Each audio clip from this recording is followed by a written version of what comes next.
Jeffrey Epstein avec Donald Trump, mais aussi avec le cinéaste Woody Allen, Andrew, le prince déchu de la couronne britannique, ou encore Bill Gates.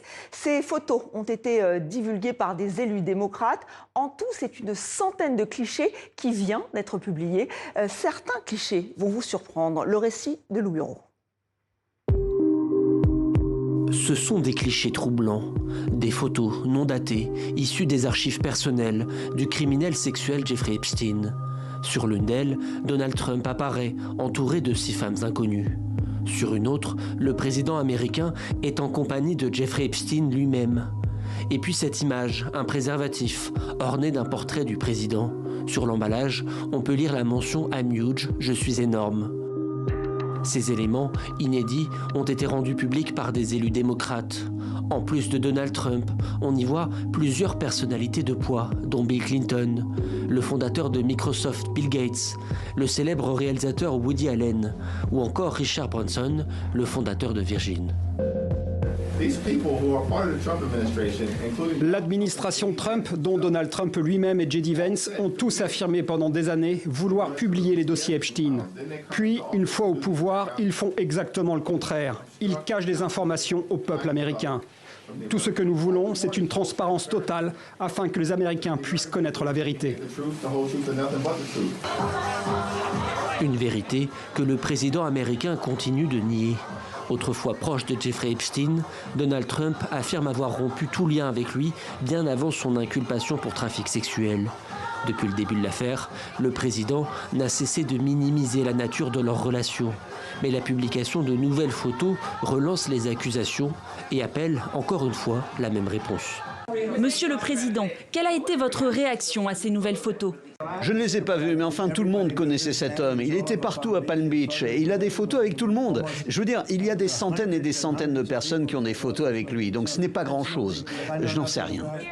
Les démocrates assurent qu'ils continueront à diffuser des clichés liés à cette affaire dans les jours et les semaines à venir. Le ministère de la Justice a lui jusqu'au 19 décembre pour déclassifier les dossiers Epstein, parmi lesquels près de 95 000 photos.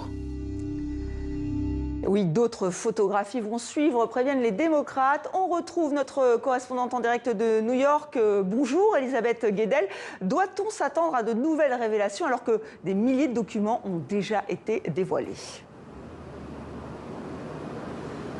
Oui, effectivement, des dizaines même de milliers de documents en 20 ans ont été divulgués et personne ne sait s'il reste potentiellement d'autres documents explosifs.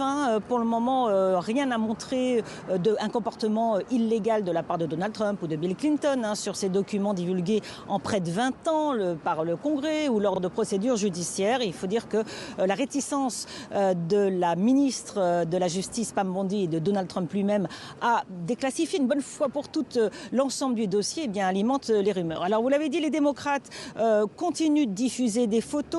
Ils disent avoir, de cette commission au Congrès qui enquête de son côté, ils disent avoir déjà passé en revue 25 000 des 95 000 photos qu'ils ont en leur possession, dont la centaine divulguées hier. Et selon le chef de file des démocrates, Robert Garcia, certaines photos, je prends ces mots, sont extrêmement dérangeantes et elles n'ont pas encore été diffusées. Donc il faut s'attendre à ce que d'ici à vendredi, c'est la date limite pour le ministère de divulguer une bonne fois pour toutes ce dossier. D'ici à vendredi, il y ait d'autres photos qui vont être divulguées, peut-être même après. En tout cas, c'est une bonne façon pour l'opposition de faire pression sur l'administration Trump pour en finir une bonne fois pour toutes avec ce dossier et tout publier d'un coup. Elisabeth Guedel en direct de New York, merci.